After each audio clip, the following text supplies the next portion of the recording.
again to the Free Radicals podcast. I'm your host, Will. I'm Robin. Hi. This is episode 6, where we left off last week. Jan Mathis had been killed, so there's a leadership vacuum. And this story has a lot of hinge points, a lot of places where if little decisions had been made differently, the whole thing could have ended in entirely different ways. So this is one of them. Who's going to take over? What's going to happen next? How is this void going to be filled? There were plenty of times where the town council could have intervened to change things, where the local Catholic authorities could have established some sense of order, and none of the chaos that would come later would have happened. So this is that hinge point. We have the leader is dead. Their prophet is gone. He's outside the city walls. A lot could happen next. A lot is going to happen next. Things could change. On the inside, we don't really know what's going to happen. The bishop could take advantage of the lack of leadership and launch a full-scale attack. But he doesn't really have the money or the support from other Catholic authorities to make that happen. Bernard Rothman could reassert himself as the leader here. This is his movement that he largely started, but most of the people who've arrived from outside of Munster were loyal to Jan Mathis and his movement, and so it's not really Bernard Rothman's movement anymore. The group as a whole could lean on their sort of collectivist understanding, their community of goods way of doing things, and try to model for the rest of Europe how to run a city well. But rather than learning from this death, they leaned even further into the apocalyptic tendencies that incurred the wrath of the nearby bishop. We'll get into the more military developments and political developments a little bit later in the next episode, but I wanted to focus most of our time today on talking about the role of women within this whole movement. That sounds fascinating. And so far, the vast majority of the figures that we've talked about have been men. Very muchly so, yes. Right. And partly that's just the nature of historians being male, telling male stories. Of course, yeah. And the way that history has worked with men largely being in power. Mm-hmm. But inside of the Anabaptist community and even outside of it, there are a number of women who had stories to tell, and some of their stories have been profiled within the scholarship lately. So I want to focus on those. And partly I've been saving those stories until now. So that's why they haven't been included as much. And one of the things that our listeners have said that they appreciate about the podcast is your role, Robin, as someone who advocates for the female perspective.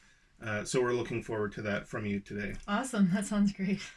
First of all, just any thoughts that you have. You grew up in a sort of patriarchal, socially isolated community. From your experience, what does it look like for women to have a voice in that setting? Well, that's a really big question. We do live in a patriarchal society, all of us. But these fundamentalist religions are often just far more oriented towards the male.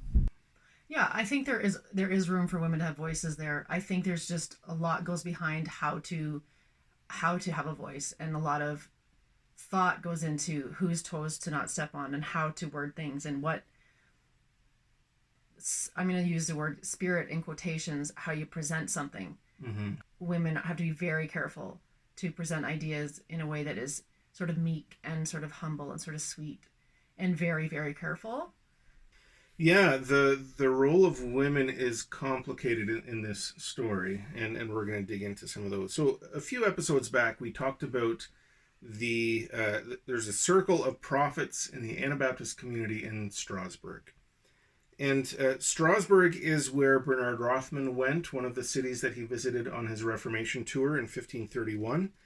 And he connected with Kaspar Schwenkfeld, Martin Butzer, and learned about the way that they were leading churches. What did it look like to lead in these different contexts? Strasbourg is also the city where Melchior Hoffman was imprisoned. That's where he predicted the Lord would return in 1533.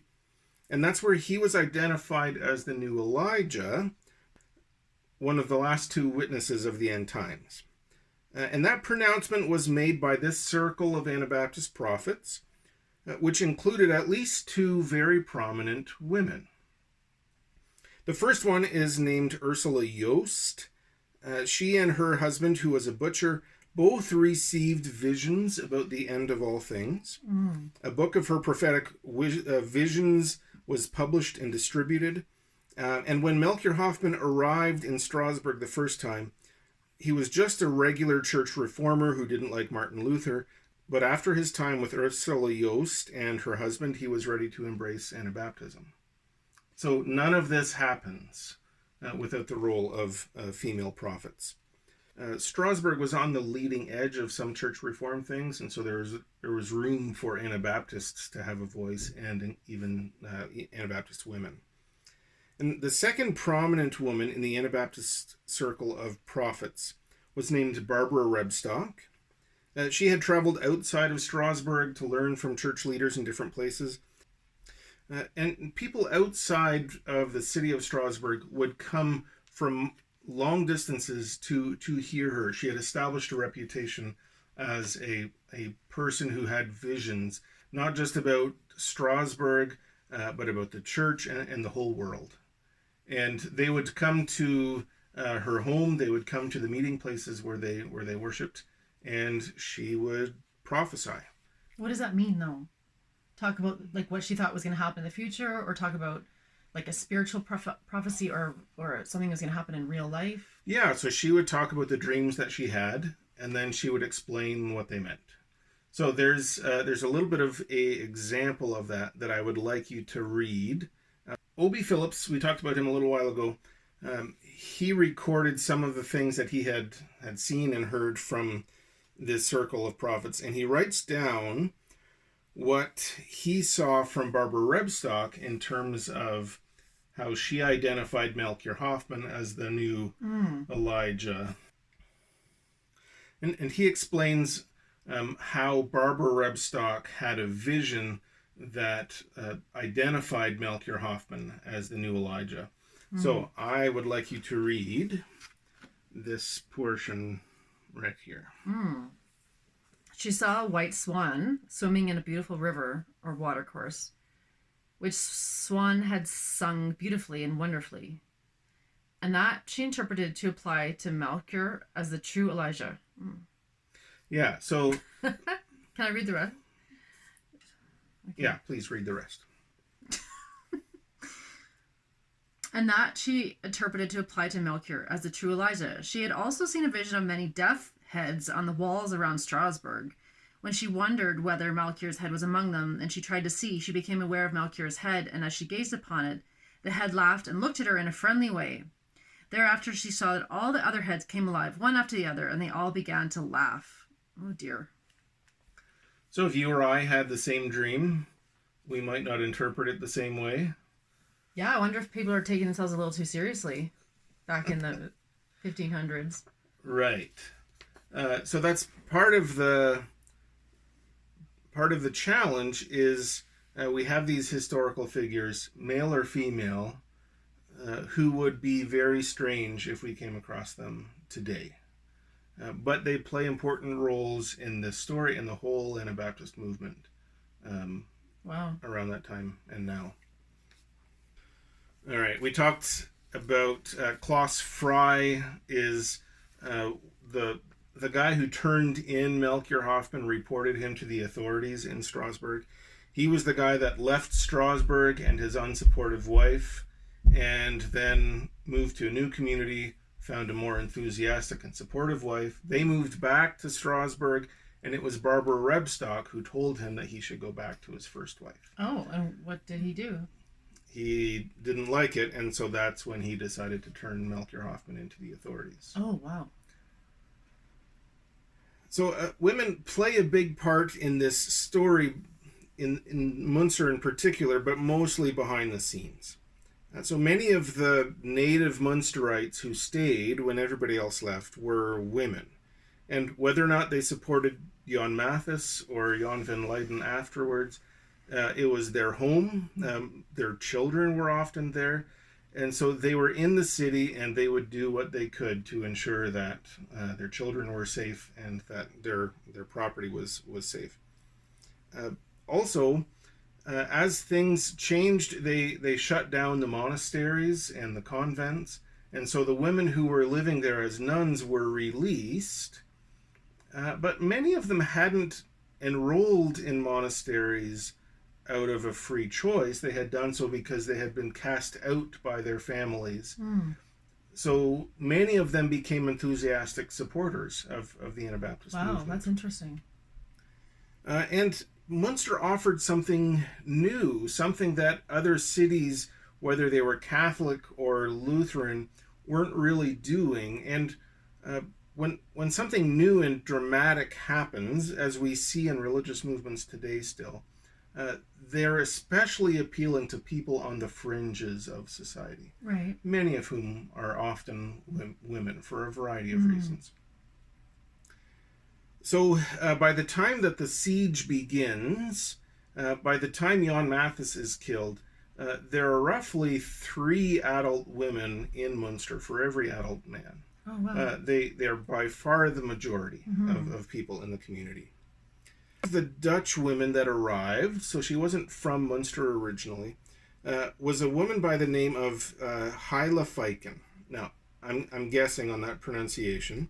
But she was from the community of Snake in Friesland. Right. And I was there. Snake is a beautiful place to visit. Lots of fun little restaurants and the river and a canal system. It's beautiful. Anyways, she arrived in Munster and immediately moved into one of the abandoned monasteries because that's... Oh, wow. Good idea. Yeah, so they had been made available. There was a real kind of a community of goods feeling. So that's why people like Heile Feiken, who had been cast out from their communities, who were poor, or who had just had a new and different religious awakening, they were drawn to Munster, and that's kind of what brought her there. And later on, she would talk about how her husband had introduced her to Anabaptist ideas, but she came to Munster by herself. Okay. Now, the other question is, are you aware of the biblical story of Judith? Didn't give him milk and put a peg through his head? That one? Okay, so the woman you're thinking of is Yael, one of the feminist heroes of the Bible, who drove a tent peg through the military general's head. This is a similar story, but it's from the book of Judith. Okay. And you might not recognize that as a book title. Okay. Because it is a deuterocanonical book. Oh. That's a funny word. It's in the Apocrypha. Which is Catholic. It's Catholic now, but but those divisions hadn't really happened at this point. Wow. The early Anabaptists loved the Apocrypha. And there were stories in the Apocrypha that they leaned on, including the story of Judith. Oh dear, okay. So I'm going to give you... a reading, but first I'm going to explain. Yeah. So Judith was a widow, and she lived in a Jewish city that was surrounded by Assyrian soldiers. Her husband had died. She was wearing mourning clothing, and after a while she had an inspiration that she needed to do something about this army that had laid siege to their city. So she took off her mourning clothes, M-O-U-R, mourning clothes, and she put on her best clothes, some of her best jewelry, and she had brought her servant with her, and she had kind of run some of this by the Jewish leadership of her city. But they let her out of the city gates, and she arrived and explained to the soldiers that she had... information that the military commander needed to hear. Okay. The commander's name was Holofernes, And they said, yeah, okay, we'll bring you. It also helped, according to the biblical story, that she was stunningly gorgeous. That's my translation. Um, Anyways, they bring her to the general, and he, of course, is captivated by her beauty and wants to hear her explanation. And she gives them a long story of how her people have been following bad leadership, but under him that everything would be better. And he's so happy to hear this. They throw a huge party that lasts all day. So at the end of the day, uh, she goes with him to his tent, and the story continues. And this is Judith chapter 13. So I just want you to read the first 2 verses here. When evening came, his slaves left quickly, and Bagoas closed up the tent from the outside and shut out those who had been waiting on his master. They all went to bed, for they were exhausted because the party had lasted a long time. Judith was left alone in the tent with Holofernes sprawled out on his bed, dead drunk. Right. So Holofernes has plans with Judith, but he's unable to fulfill what he wants to do, which was part of her plan to make him think that this was possible. All right, so we'll skip over a few verses, and then if you can just start there in the middle of verse 4. Then Judith stood next to his bed and said in her heart, Lord God of all power, look at this hour upon the work of my hands for the glory of Jerusalem. Now is the time to help your inheritance and to accomplish my plans, to destroy the enemies who have risen up against us. Then she went to the bedpost near Holofernes' head and took down his sword. When she came closer to the bed, she grabbed his hair on his head and said, Give me strength today, Lord God of Israel. She struck him in the neck twice with all her might and cut off his head. So this story of Judith is new to us, but it's not new to the artistic community. There are a number of paintings of it in fairly graphic detail. Interesting. But have you heard of the painter Gustav Klimt? I have indeed, yes. All right, so I'm going to show you a picture. Okay, sure. Tell me what you think. Okay, have you seen this before? Oh, wow, yeah, I've seen this many times. I didn't realize this was Judith. What does it say at the top? Judith. Oh, it does say Judith on there. Yeah. Wow. Judith and Holofernes. Yeah, and there she is holding his head, which I've also somehow never noticed. Right. So that's what makes this depiction of this story different from other artists who make it clear what's happening. But in this picture, it's not clear that the head she's holding is not attached to a body. Yeah, that's fantastic. She's looks really proud of herself and elated and filled with the Holy Ghost, I guess. Right. And she's beautiful and confident. Yeah. And there's kind of a regalness to this, lots of gold work built into it. Yeah, that's actually a really beautiful painting. So there seems to be parallels in this situation and the Munster story, which haven't escaped us, and they certainly did not escape Hyla Fiken's reading of the situation. So she saw the biblical story of Judith as exemplary. Judith was a hero, a heroine for her. So she came up with the idea that she was going to do the same thing. She talked to Jan van Leyden and some of the other leaders, and they prayed about it, and they said, yeah, go ahead. So she went out there and was immediately arrested. She didn't have nearly the success that Judith did. And they had all sorts of questions for her. So they asked, like, who deceived you? Who tricked you into becoming an Anabaptist? Well, she said, it was my husband. Okay, well, who is your husband? Right, we'll go arrest and torture your husband. And so she said her husband's name was Salmus, Psalmus. That's not a name. And nobody in that area was named Salmus. So is that a kind of a nickname that she had for her husband? A nickname within the community? There are some scholars who suspect that Salmus, which begins with the letters P and S, was sort of her abbreviation for her husband, whose name was Peter Simons. who we suspect was the brother of Menno Simons, who was kind of later became the leader of the Dutch Anabaptist movement, which then became the Mennonite movement. And Peter Simons died in Olde Klooster, a monastery back in Friesland that was taken over by people sympathetic to the Munster movement. So there are some cross ties there, some interesting connections. But they weren't satisfied by the information they got from Heilefeiken, and she was executed.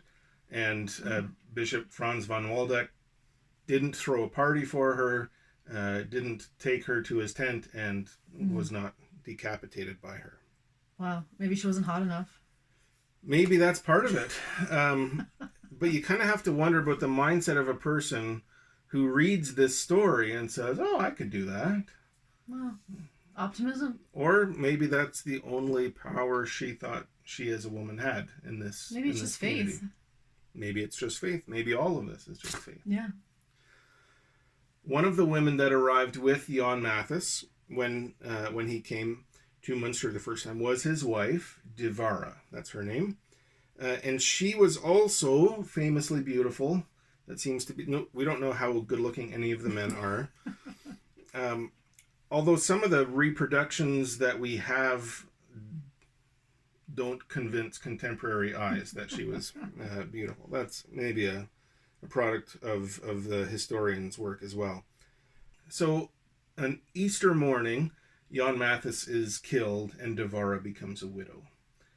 Well, she's mournful and is living as a widow, but very soon after that, Jan van Leyden, who's kind of the heir apparent, seems to be everybody's choice to be the new leader. He has a vision that says he's supposed to marry Divara, and then she becomes his queen. Jan Mathis wasn't the king, but somehow through a series of prophetic visions, Jan van Leyden becomes the king, and Divara becomes his queen. In their minds, though. This isn't. They declare themselves to be king and queen. This this happened. Yeah. So she said yes to marrying him. Well, that's the thing. We don't know if this was a love match. We don't know how much agency she had. But yes, she agreed to marry him. And around the same time, so Easter 1534 is when Jan Mathis dies. In July of the same year, Jan Mathis marries Divara, but also they declare that now polygamy is legal. And not just legal, but mandated. So things have taken a really big leap. A big leap, yeah. What? How? Like, why? So... so many women. Right. So part of it is there's this huge numerical discrepancy.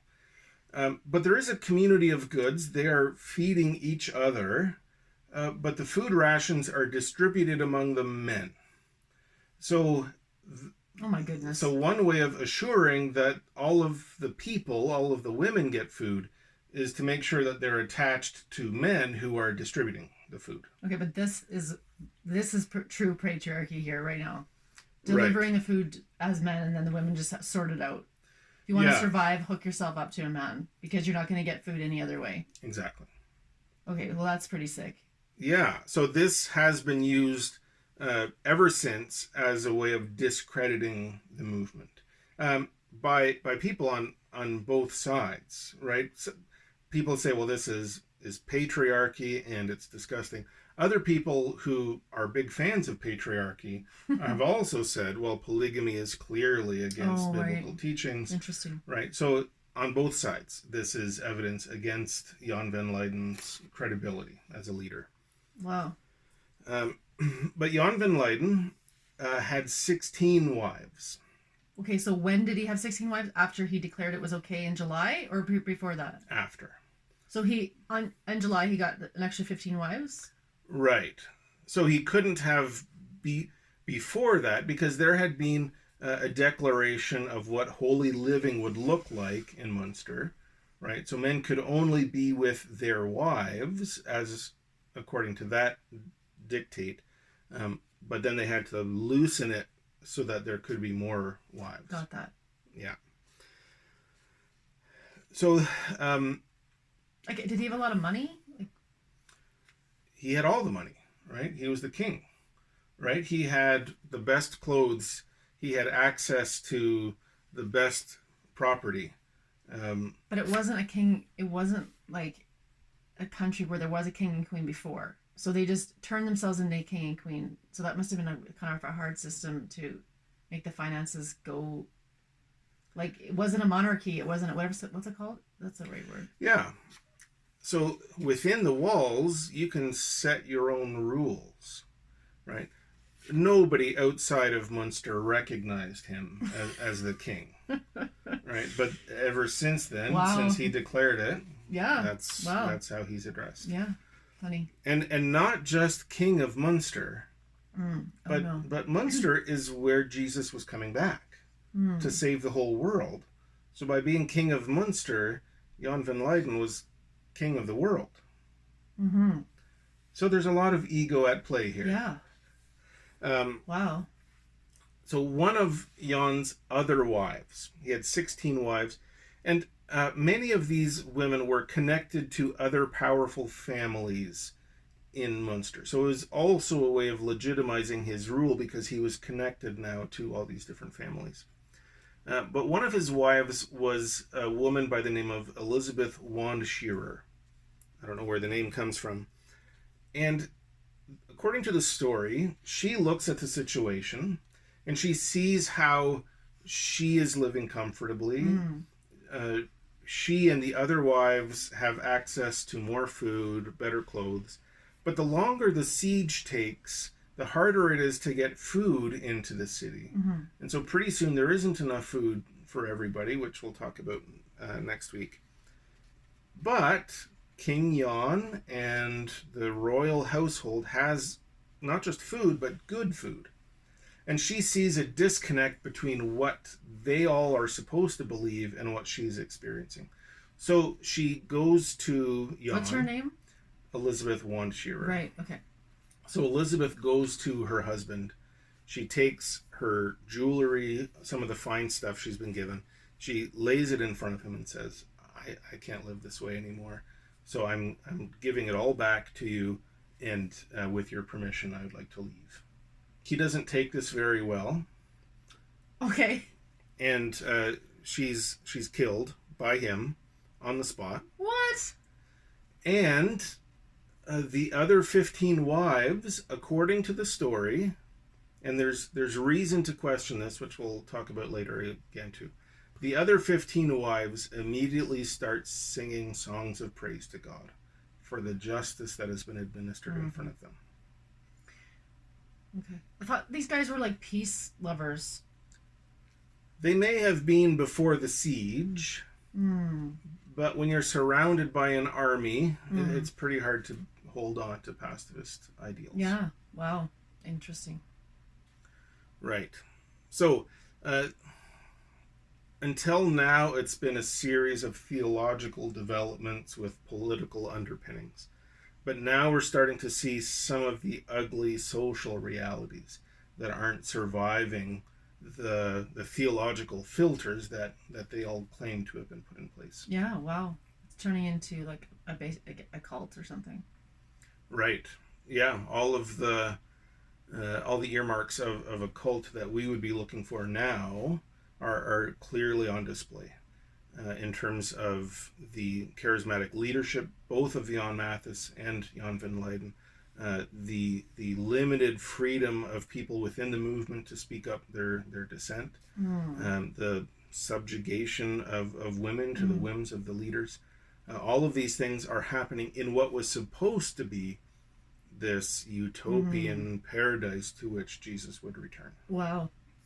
That's crazy. All right, and I think that's where we'll leave it for this week, and we'll get back to the theology and the politics and the military in the next episode. But now we've gotten a little bit of a window into the personal and social realities of what was happening in Munster. Well, that was great.